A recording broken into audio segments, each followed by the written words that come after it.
Hello everyone and welcome back to Creator in Conversation. I'm your host, Owen Macaulay, the founder of Tallaght Academy of Sequential Art, TASQ. In today's episode, I'm representing an interview I carried out in August 2022 while I was Program Director for Animation at Pulse College. We had a room hosting a series of panel talks at Dublin Comic Con, and in this room we invite various people from different industries to share their insights into their career and to also take fan questions in a Q&A fashion. Today's episode features Tom Costantino. He is the co-producer of the hit sci-fi series The Orville, which has concluded its 3-season run and available to view all 3 seasons on Disney Plus right now. Tom was able to discuss the technical production of the show and, as I mentioned, take fan Q&A as well. We couldn't deliver this live at the show because we sometimes live stream these talks through Zoom, but due to the time difference it was more economical to be able to just pre-record and stream then later or play for the attendees at the convention itself. Tom is brilliant, and this was actually recorded just as he was taking everything down. He was taking down the Avid set and everything for the Orville, and he was a great chance to reflect on the show. And the reason I wanted to present it in today's podcast is because with regards to sequential art, there are some core transferable skills. That is, yes, you may study and focus on comic book production, but that could take you into character design, that could take you into storyboarding, and it can lead to other forms of storytelling as well, such as film and animation. So sit back, relax, and enjoy this conversation with Tom from the Orville, and enjoy. Hi everyone, thanks very much for joining us here today in the Pulse panel room.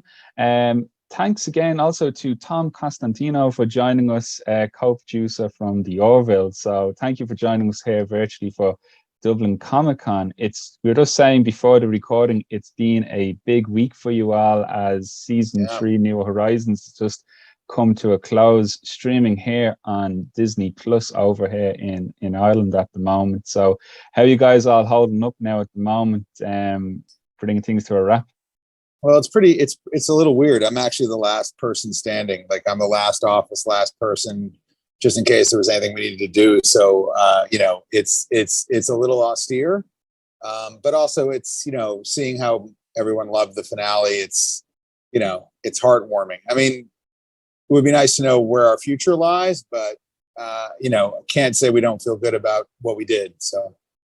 Absolutely. And just myself, literally just a few hours before coming on here to talk to you, I finally got around to seeing the finale myself, and it's wonderful. It's wonderful what you guys have done, and it's the outpouring of support from the fan base has been amazing. Like, I've enjoyed the fandom that has come with the show equally as much as I have the show itself. It's just been amazing. So that must be just a wonderful experience for you guys, and particularly yourself, Tom. You've been so accommodating, reaching out to fans, and you're behind the scenes on Instagram and just the inner workings of the show. It's like a full education people are getting and what goes into making a show like this.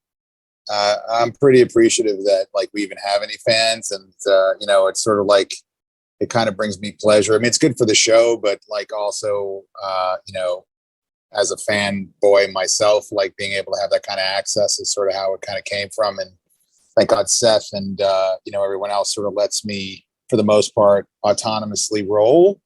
So, I mean, there's other people posting too, which is great, but I just happen to have been on set and have lots of images and lots of insider baseball because of what I do. So yeah, it's just one of those things that just brings me joy, and it brings other people joy. And we have a great fan base. I'm not just saying that. This isn't like some pitter patter, they're 99% the nicest bunch of people ever. So happy to do it. Oh, that's awesome. And you just mentioned there you're a fan by yourself, so you are always interested in science fiction and these type of shows, yeah? And so was this always what you wanted to do growing up, work in television and film? What was your background? Did you go in to study this, or did you come in via a different route? No, actually, it's funny because I think I sort of wanted to be in some sort of media from being a kid. I mean, I made I'm aging myself, but I made like movies with my dad's VHS camcorder, like space movies. I built like the space shuttle interior. I've said this before, so I don't mean to repeat myself, but I used to splice in like Moonraker because they had the best shuttle footage, because or like from stuff from NASA, and like my sister had a NASA licensed Cabbage Patch doll, and I would like make those movies, or I would do with my GI Joes. And then I got into theater. Basically, I did like summer stock and all that, and theater in school and set design.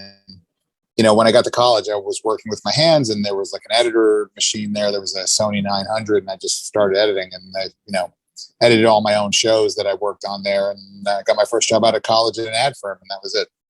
That's awesome. And what brought you on then to work on the Orville yourself? So how did you find your way working on this particular show? Oh, well, I was working for Tim Kring on this little show called Dig with Jason Isaacs, who I love dearly, and also Heroes Reborn, the reboot, and had a lot of creative input there. And the post producer saw my skill set, both with VFX and high budget stuff, and she recommended me for this. And I came here to Fox. I mean, not that it's here right now because we're sort of we're in hiatus mode, but it came in, all the storyboards were up, the office was buzzing, the set was being built, and I got to see all the scripts, and I was like, and I'm a Star Trek fan, and I'm a sci-fi fan, and really respected Seth's work, and obviously I love, like it was like so many things, like oh my god, I was born for this. And I made it through the round of interviews. My first one was with Brandon Braga, who I love dearly, and got through a bunch of rounds of interviews, and then I had my last interview with Seth and John, and we talked Star Trek, and I got the job. Oh, that's amazing. And it's like it's actually funny with the Star Trek stuff. We have some questions. Drinking some water. Oh yeah, no, we actually have some questions that came into us from fans. So prior to this recording, we just threw out for some Q&A, and it was actually, I have to give a big shout out to a fan group called Star Trek Era. I'm not sure if you've heard of the group, but they're Irish. They've been great, and they really helped to spread the word out about this Q&A happening. So we have a couple of messages in from Facebook and Twitter. So I'll just go through some here. And again, I'll just preface apologies to anyone if I missed your question, and apologies if Tom's not in a position to answer any of the questions as well. I'll do my best. I was going to say is they've been one of like my earlier followers and follow back. So like I have like a soft spot for them. It's like, I remember the OGs. It was gas. Nice. Before I came on, I was telling people, obviously doing the interview, and the number of people here in Ireland who have said, "Oh yeah, we know Tom." It's like, I expect to see you down in the pub. You're like, you've just been here every other week. I mean, that sounds good. Just tell me when. Let's do it. I'll tell you, March is the next show. Hint there to the organizer. Oh my God! All right, keep me in mind. I think I'll be. Hopefully I'll be out of dailies by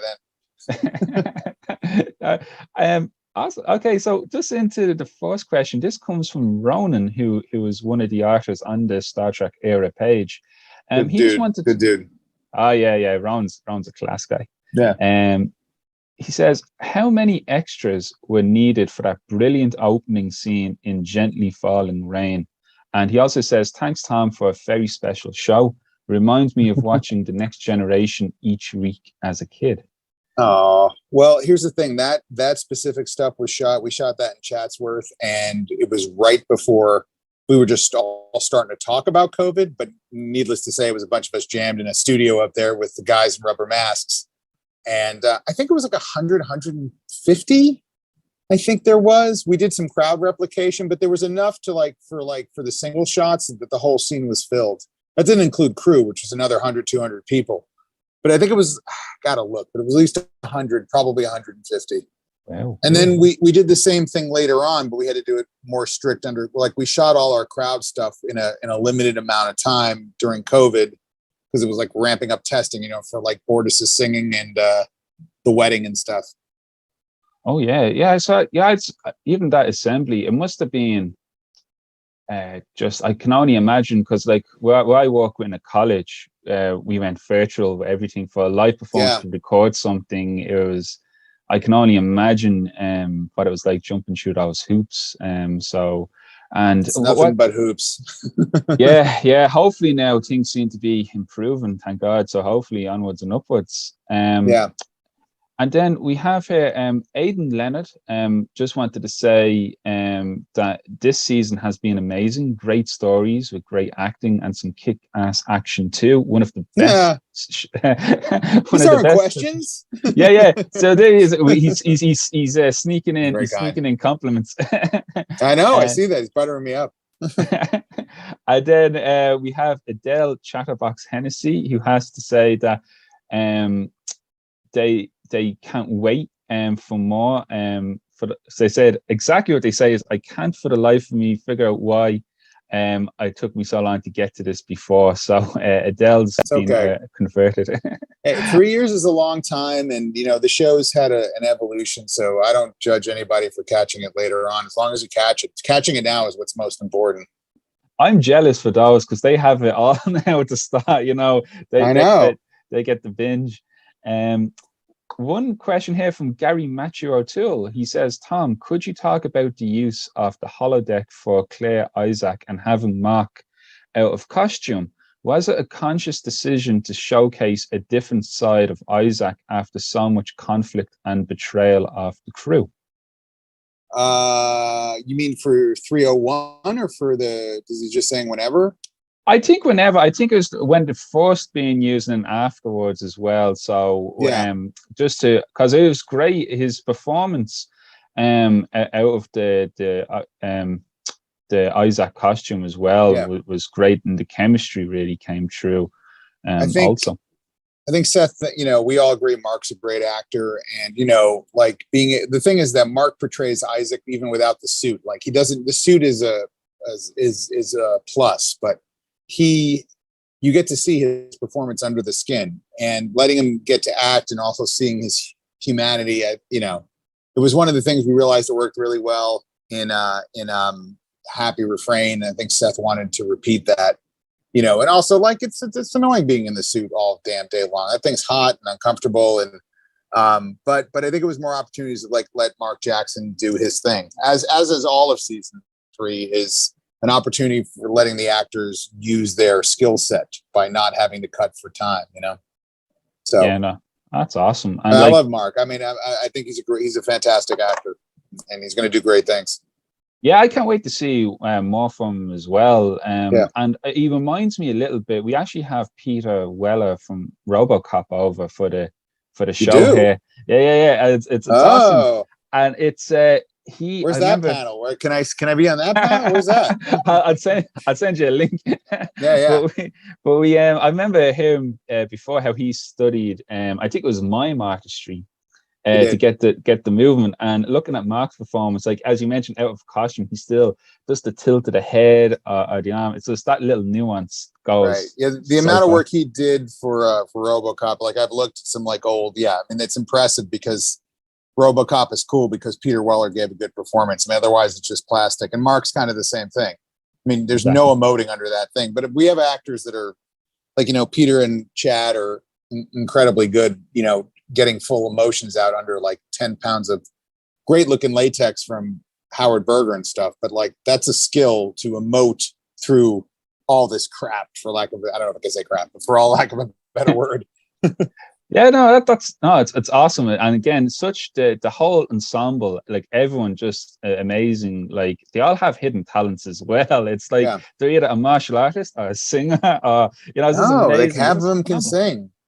Yeah, we got very lucky with this cast. I mean, Jay Lee's an amazing pianist. Obviously, Seth is got 20,000 talents. But yeah, no, it's just a nice bonus. The music as well to the show is awesome. You could hear you can tell it's a live orchestra recording. Yeah. And was that something that Seth kind of is insistent? Yeah, that's his jam. And he'll kill me for saying that's his jam because it's so colloquial. But we had a 90 plus, maybe it was up to 94 PI. I lost track, but serious heavy orchestra, everything. We have amazing composers, Joel McNeely, Kevin Koska, Andrew Cote, John Debney. We're very serious about the music, and that's passion. I think that's the secret weapon of the show, because we have just such firepower in these intimate moments, but yeah, it's sort of bringing back this tradition that is only really reserved for certain movies, Yeah, it does. which is also tricky under COVID. Yeah. Oh, yeah. True. I didn't even think of that actually component. Now you say, yeah, it does make all the difference though. Just speaking as a viewer, I never even really noticed, but then you just hear it, and it transforms you. It takes you to where the story's happening, adds the atmosphere. Well, it allowed us to sort of just have moments where just like you could just look at the beauty or the moment or the intimacy. Even that shot in like Midnight Blue, where the ship comes in and then it rotates around and you see the base. We would never been able to do that on regular TV. We didn't have the 58 seconds to do it. Yeah, that's actually a good point with now on streaming with Hulu and Disney Plus, like being able to say how short or long an episode is, that's really transformative for it is. For TV, yeah. No, it's awesome. We were spoilt this year by having the season. Yeah. No, it's allowing the show to be what it wants to be was the most brilliant move Seth made. Oh yeah, amongst a million other great moves. Very true. We have another question here from Joe Glacking.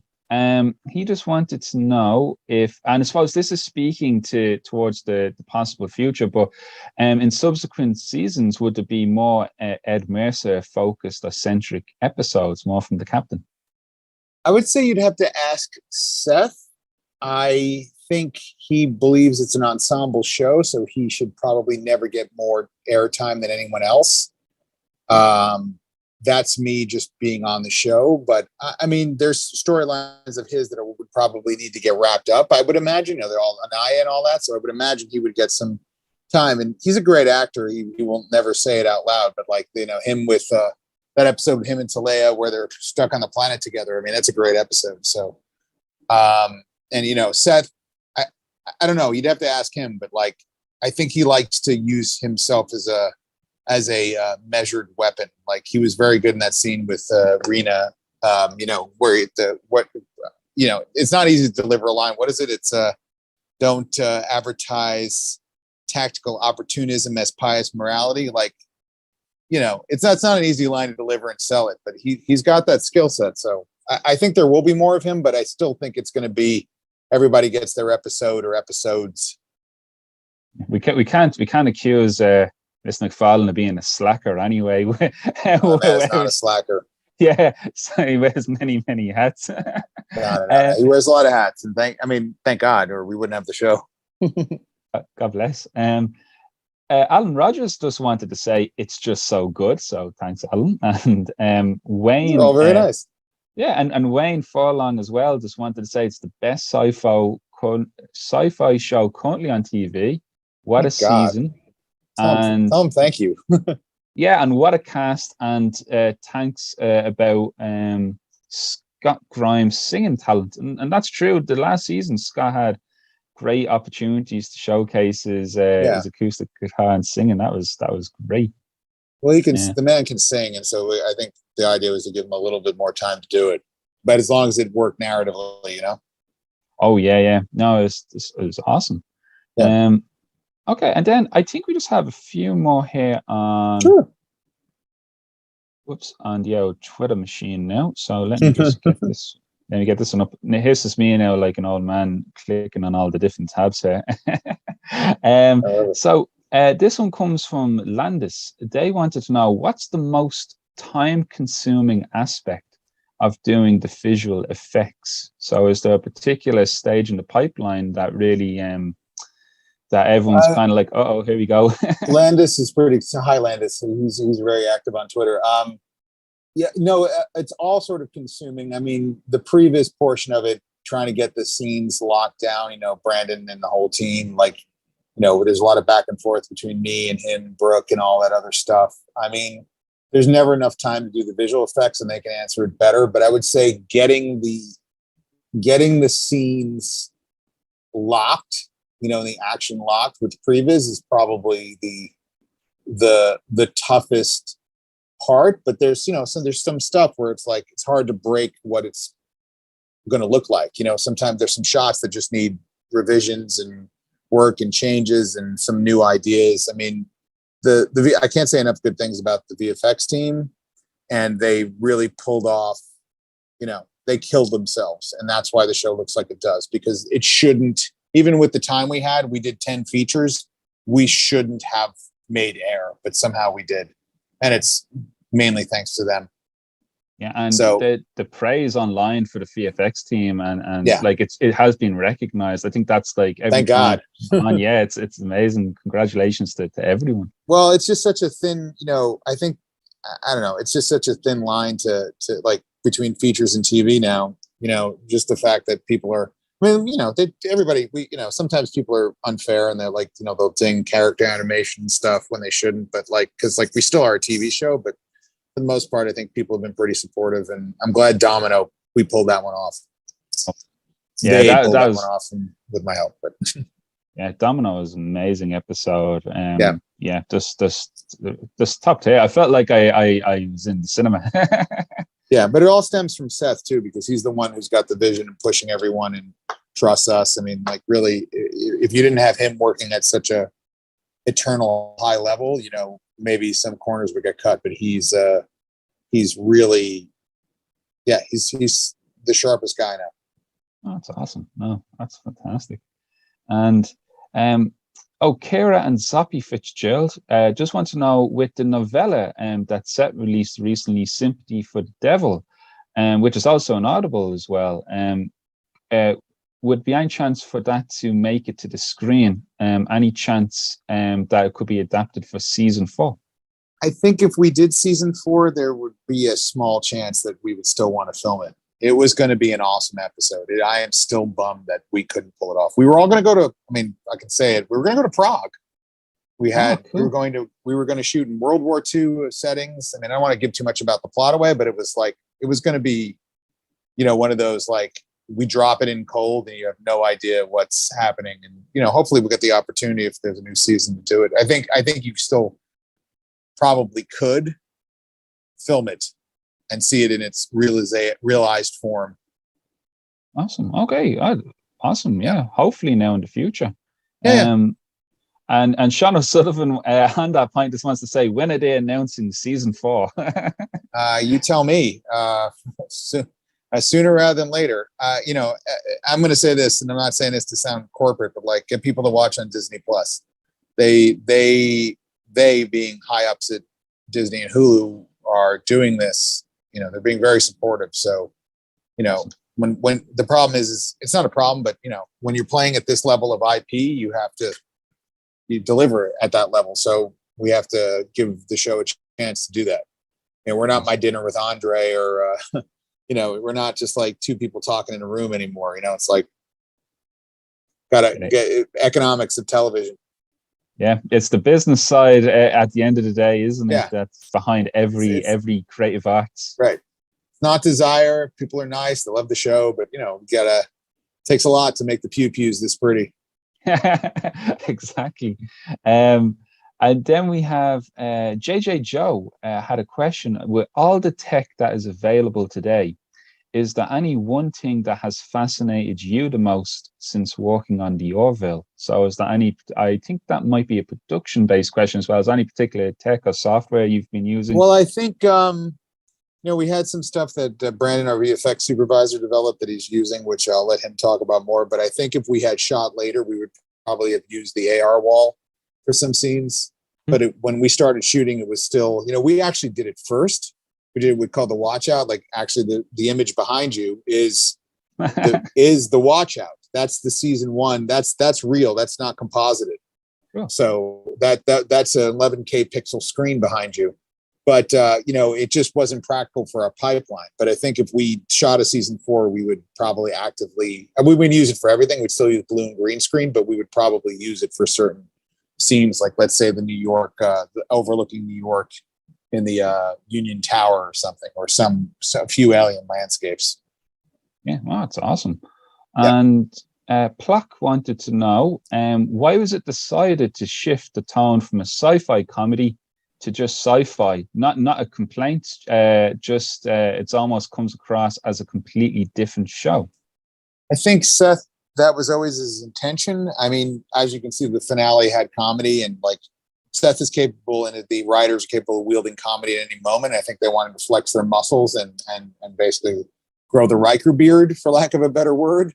And, I think if we did another season, there would probably be plenty of comedy in it, but the season warranted some real stakes. And I think, I think it was always maturing. So, I mean, episode 7 with the Genesi was funny. I mean, Mortality Paradox was funny. I mean, it's just not so sticky, but if they wanted to, they could wield it at any second. So you might get more episodes like the finale if we did another season. Awesome. Okay, awesome. And a happy Speedboard fan wanted to know, after the first episode, does anybody use the consoles behind Ed and Kelly's chairs? Not really. I think it was distracting. Well, we do it on other ships. Like if you see a Zawa, we have people standing back there, but I think it got kind of distracting. So I think there was a decision to just not have dudes standing behind Ed and Kelly. I think it was one more of those things where it's just like there's a half a body behind you, and you're like your eyes drifting to the schmuck who's like sort of playing with the fake buttons. It's nothing too crazy on there. Awesome. And American Dissident wanted to know if any Star Trek producers, directors, or actors are especially large Orville fans. There's been a few people Star Trek related who've worked on the show as well. Yeah. So I suppose I assume the fans. Well, we have our fan. I mean, we had Frakes was director, Robbie McNeil, and I mean, obviously Brown and Braga is one of our writer executive producers. So. And he's the best. So yeah, I mean, it's infused with Star Trek, but I think it's infused with a lot of genres and its own originality. That we have our own IP, so stories are kind of timeless. But I mean, we had Doug Drexler. Oh yeah. So and he brought a lot of the Phoenix Wall, the back wall. That's all his doing.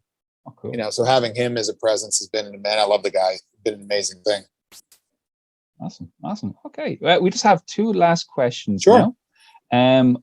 First, the penultimate one's from Sunshine. They wanted to know, are there any other unused episodes or ideas you knocked around in the writer's room you might consider releasing in the same way that you did with Sympathy for the Devil? So any other novellas? I know David A. Goodman had comics with Dark Horse there for a spell as well. So any other media? I think you have to ask Seth and David, but I'm sure they had some ideas that are bounced around that would be used for another season. I think they wanted to tell the arc that they wanted to tell.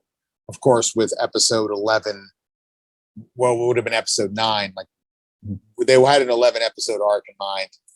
So even though Hulu did 10, they originally wanted to have us do 11, except for COVID. But I don't know if there's a story sitting there, but I think there were probably storylines that they're probably interested in that either would come out as a comic or as a new season.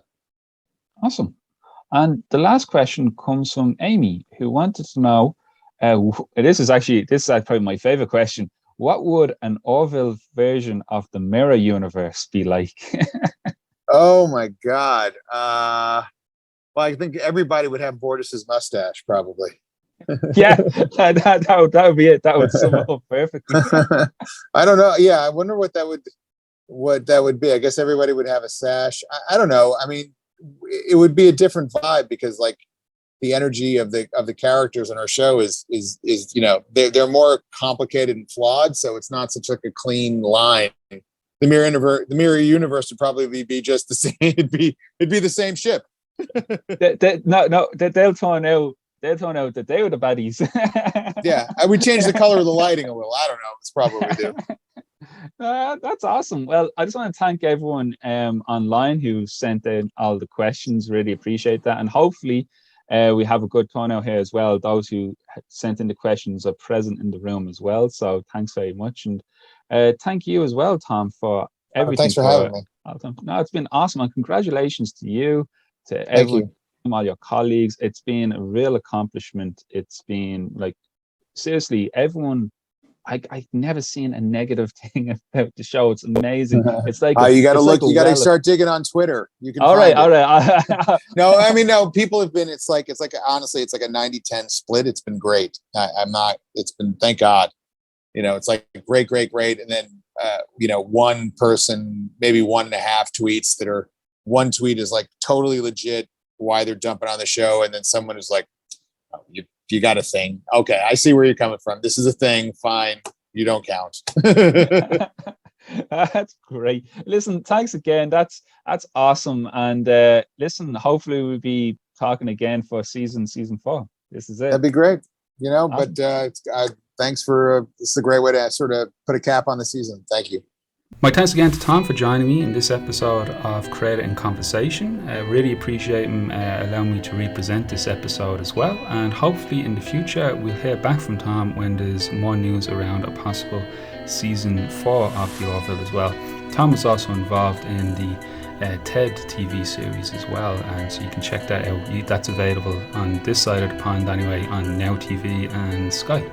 So thanks again everyone for listening. If you enjoyed today's conversation, please feel free to leave a message, subscribe if you haven't already, follow us online at TASQart, that's at TASQART, or visit our website tasqart.com, or email us at info@tasqart.com. Until next time, this has been a copyright production of Macaulay Consultancy 2025.